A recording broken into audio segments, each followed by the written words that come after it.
like, subscribe, comment, and share. Selamat datang di Bermain Daerah TV.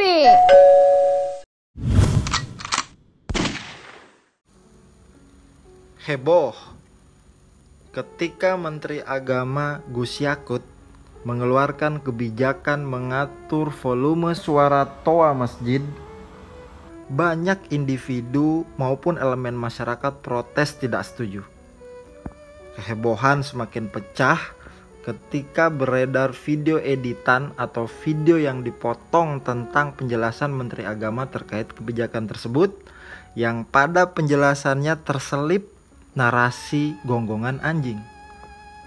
Masif tersebar kesimpulan bahwa Menteri Agama menyamakan suara azan dengan gonggongan anjing. Terbangunlah frame seolah Menteri Agama menghina azan, seorang penista agama. Gaduh. Banyak pihak tersinggung. Banyak pihak geram kemudian berteriak sebagai pembela azan. Padahal mungkin tidak begitu maksud Menteri Agama. Tapi memang seharusnya Gus Yakut tidak menyertakan narasi tentang gonggongan anjing di ujung penjelasan beliau tentang pengaturan volume toa masjid. Maklum, masyarakat Indonesia ini mayoritas muslim dan tentu memiliki tingkat pemahaman yang berbeda. Sangat sensitif. Yah, semoga ke depan para pejabat publik, apalagi selevel menteri, mampu mengambil kebijakan dan memberikan penjelasan kebijakannya dengan menggunakan narasi yang tidak berpotensi gaduh. Semakin tinggi jabatan, harus semakin hati-hati berbicara. Walau memang setiap kebijakan dan kalimat tentu ada pro kontra, ada yang setuju, ada yang tidak setuju. Ini keniscayaan. Tapi disitulah satu kelihayan yang harus dimiliki para pejabat publik agar mampu memiliki kualitas komunikasi dan kualitas pemilihan kata-kata yang meminimalkan semaksimal mungkin potensi kegaduhan di tengah publik. Karena jabatan menteri adalah jabatan politis, sehingga ada yang pro dan yang kontra, jadi harus pandai-pandai memilih kata.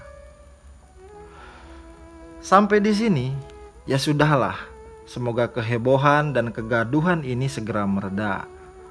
Semoga peta internal pikiran semua pihak yang tidak setuju menjadi positif dan memilih sangkaan baik bahwa tidak mungkin seorang menteri agama yang juga kader ormas Islam besar dan pimpinan salah satu organisasi pemuda muslim akan menista agamanya sendiri di ruang publik.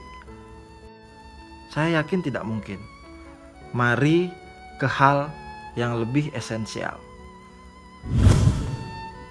Setiap peristiwa sejatinya adalah ayat bagi setiap diri. Ada hikmah di balik setiap peristiwa. Hikmah tersebut tentu harus diarahkan ke diri sendiri agar ada pelajaran yang dapat memijaksanakan diri. Sadarkah kita bahwa selama ini azan sering tidak terdengar?